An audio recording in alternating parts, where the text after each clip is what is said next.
قرآن کہتا ہے اپنے آپ کو اور اپنی اہل و عیال کو، گھر والوں کو جہنم کی آگ سے بچاؤ۔ کیسے بچا سکتے؟ اس بچانے کا ایک ہی راستہ ہے تعلیم۔ تعلیم، اس کے بغیر تو نہیں بچتے۔ اور تعلیم بھی اسکول کی بھی تعلیم دو آپ، ایسا نہیں کالج کی بھی تعلیم دو آپ، دین کی بھی تعلیم دو۔ تو 4 چیزیں ہیں ضروری، اس کو رسالے والے غور سے سننا، اور رسالے میں اللہ کا دیا بہت کچھ ہے، یہاں انتظام ہو جاتا۔ سب سے پہلی چیز، اپنے بچوں کے لیے اسلامی اسکول چننا۔ اسلامی اسکول، یہ مشنری اسکولاں، یہ فلاں اسکولاں، یہ ڈھکاں اسکولاں، یہاں تعلیم تو ملے گی، ایمان ہاتھ سے نکل جائے گا۔ تمہاری پہلی فکر ایمان بچانا ہے اپنی اولاد کا، نسلوں کا۔ تعلیم تو مل جاتی، کہیں بھی ملتی، کون سے بھی اسکول میں ڈال دو انہیں، ABCD کتا بلی سب پڑھ لیتا انہیں، کوئی ٹینشن نہیں ہے۔ لیکن آپ کی یہ ذمہ داری ہے کہ آپ بڑے فیوچر کی فکر اس وقت کرو اولاد کے لیے، کہ ایک اسلامی اسکول بستی میں قائم کرو۔ اللہ کا دیا بہت ہے آپ کے پاس، جو اسکول ماحول اسلامی دے، تعلیم دنیاوی دے، انہیں انجینئر بنائے، ڈاکٹر بنائے، پروفیسر بنائے، لائر بنائے، جو بناتا ہے بنائے، لیکن اس اسکول کی تربیت اسلامی ہو، ماحول اسلامی ہو۔ اس لیے کہ تعلیم کے ساتھ تربیت جڑی ہوئی ہے، اور دونوں الگ الگ ہیں، دونوں ایک ہی نہیں ہیں۔ اسکولوں سے بچوں میں تعلیم تو آتی ہے، تربیت نہیں آتی ہے۔ تربیت کے لیے اسلامی ماحول چاہیے، اخلاق اور کیریکٹر بنانے کے لیے اسلامی ماحول چاہیے، دین کی فکر چاہیے۔ تو سب سے پہلے اپنے بچوں کے لیے سپریٹ اسلامی اسکول قائم کیا جائے، اور دوسری طرف بچیوں کے لیے الگ اسلامی اسکول ہو، جہاں مکمل دینی ماحول اور پردے کے ساتھ دنیا کی تعلیم دی جائے۔ 2 چیزیں۔ اور تیسری چیز، آپ کی بستی کے ہر 20-25 گھر کے بعد ایک مکتب ہو بچوں کے لیے، ایک مکتب۔ یعنی مول صاحب ہے ہماری بستی میں اشاعت القرآن بالکل ہے، بولے ہاں آتا 1 کلومیٹر سے تمہارا بچہ، تمہاری بچی نہیں، ایک نہیں، میں ان لوگوں سے بولوں گا فکر کرو ہر 25-30 گھر کے بعد ایک مکتب ہو، اس لیے کہ یہ بنیاد ہے، یہ فاؤنڈیشن ہے، یہ ایمان کے بچانے کا ایک راستہ ہے۔ مدرسے بڑے بڑے نہیں کھولو آپ، مکتب 8 گھر 10 گھر کی بھی اگر بستی ہے، مکتب لازم ہے بچوں کے دین کی حفاظت کے لیے، نسلوں کے ایمان اور عقیدے کو بچانے کے لیے مکتب ہونا ہے۔ لہذا رسالہ الحمدللہ بہت بڑی بستی ہے آپ کی، یہ 1-2 مکتب سے کام نہیں چلے گا۔ ہر گلی کے آخر میں ایک مکتب آپ کی ذمہ داری ہے، بستی والوں آپ کی ذمہ داری ہے، اور ملت کے لیے خرچ کرنا دین کے نام پر یہ بھی آپ کی ذمہ داری ہے۔ لہذا مکتب قائم ہو۔ دوسرے، اپنے بچوں کو مدرسوں سے جوڑو، مکتب میں پڑھاؤ، مدرسوں سے جوڑو، مسجدوں سے جوڑو، مولویوں سے جوڑو۔ میں مسلمان 1 میم والے کو 3 میم سے، ہمارے شاہ صاحب دامت برکاتہم فرماتے ہیں کہ یہ 1 میم والے کو ہمیشہ 3 میموں سے جڑ کے رہنا کہتے، تو انہیں پھر صحیح زندگی گزارتا۔ 1 میم سے کٹا تو گیا انہیں۔ 1 میم والا مسلمان 3 میموں سے مل کے رہنا۔ نمبر 1 مولویوں سے، بولو گا تو گلی میں سے آ رہے ہیں مول صاحب، بولو تو انہیں دوسری گلی میں سے نکل جاتا ہوگا، آ رہے ہیں اللہ میاں کی فوج کر۔ جماعت والے آئے تو کیسا گشت میں نکلے تو ہل پتلی گلی سے نکل جا رہا ہوں، انہیں اللہ کی فوج آ رہی کہتے۔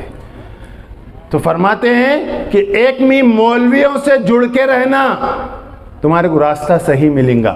دوسرے مدرسوں سے جڑ کے رہنا، اور تیسرے مسجدوں سے جڑ کے رہنا۔ کیوں؟ قرآن کے 18ویں پارے میں ہے اللہ نور السماوات والارض، زمین اور آسمان کا نور یہ اللہ ہی کا عطا کردہ ہے۔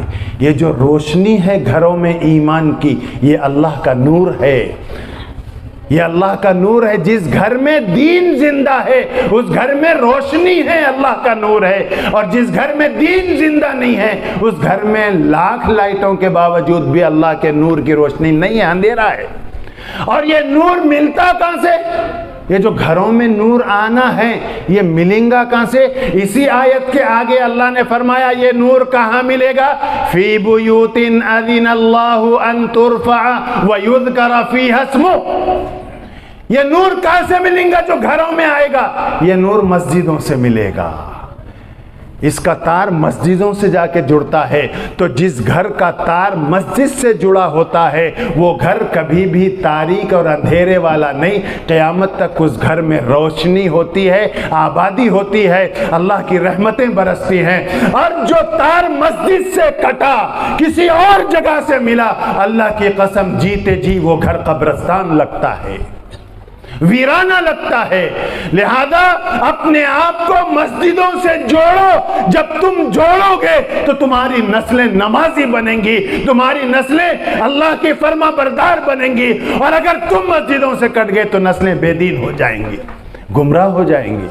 لہذا قرآن کی یہ ایک آیت پر ہمیشہ غور کرو، اپنے آپ کو اور گھر والوں کو جہنم کی آگ سے بچاؤ، اور بچانے کے لیے بستی میں تھوڑی تھوڑی دیر دور پر مکتب، بنیادی تعلیم آپ کے بچے کو ملے، وہ مومن بنے، تو انشاءاللہ دنیا کے کسی بھی اسکول میں جائے گا اس ماحول کو اس کا ذہن قبول نہیں کرے گا، اس لیے کہ میرے آقا صلی اللہ علیہ وسلم نے فرمایا العلم فی الصغر کالنقش فی الحجر، بچپن میں جو علم اس کے دل میں بٹھا دیا جاتا ہے، جو سکھا دیا جاتا ہے، وہ پتھر کے نشان کی طرح پائیدار ہوتا ہے، پھر مرنے تک وہ نشان مٹتا نہیں ہے۔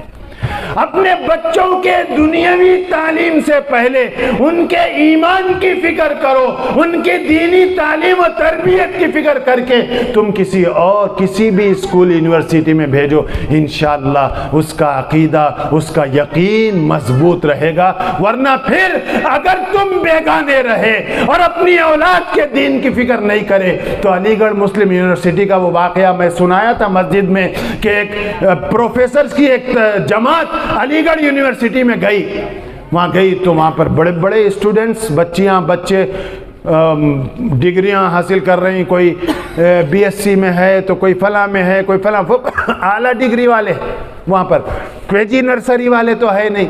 لہذا وہ لوگ ایک کلاس میں گئے، بچیاں بچے بیٹھے ہوئے تھے، تو ایک نوجوان بچی، دیکھو تم جس کے لیے لاکھوں روپے خرچہ کر رہی، ضرورت پڑی تو گھر بیچ کے کرائے کا گھر لے رہی، لیکن اس کا فیوچر بننا، مول صاحب اس کا فیوچر بننا، دین آیا نہیں معلوم، فیوچر بننا ہے اس کا۔ لہذا اس کو لاکھوں روپے خرچہ کرے، علی گڑھ یونیورسٹی میں ایڈمیشن کرائے، اب انہیں ہائی کلاس میں، ڈگری کی کلاس میں وہ نوجوان بچی پڑھ رہی، ایک پروفیسر صاحب اس سے پوچھے اس بچی سے واٹ از یور پروفٹ نیم، تیلگو بولنا تھا نہیں میں، کیا ہے کہ نہیں رسالے والے انگلش بہترین بولتے ہیں، واٹ از یور پروفٹ نیم، آپ کے پیغمبر آپ کے نبی کا نام کیا ہے؟ مسلمانوں رسالے والے سنو، وہ 18-20 سال کی نوجوان بچی جو کے جی سے لے کر ڈگری تک آ گئی ہے، انہیں جواب دے رہی آئی ڈونٹ نو سر، مجھے نہیں معلوم۔ کیوں نہیں معلوم صاحب؟ ہمارے اماں بابا نہیں سمجھے تو ہم کیا سمجھیں گے؟ ہمارے بابا نہیں پڑھا ہے مول صاحب، نہیں سمجھا ہے ہمارے کو، ہم 2.5-3 سال کے تھے تو ہمارے کو ڈریس پہنا کو بستہ لگا کوئی اسکول کو بھیجے، وہاں جاتے ہم سی اے ٹی کیا ڈی او جی ڈاک پڑھے، آج وہی حالت میں پریکٹیکل زندگی گزار رہے ہیں ہم کتے بلی بن کے۔ لہذا وہ تعلیم دو ضروری ہے دنیا کی ترقی کے لیے، لیکن اس سے پہلے اس کو مومن بنا دو، اس کی زبان پر کلمہ آ جائے، اللہ کی بڑائی اس کے دل میں بیٹھے، رسول اللہ صلی اللہ علیہ وسلم کی سچی محبت اور آپ کے مبارک طریقے اس کی زندگی میں بچپن سے آ جائیں۔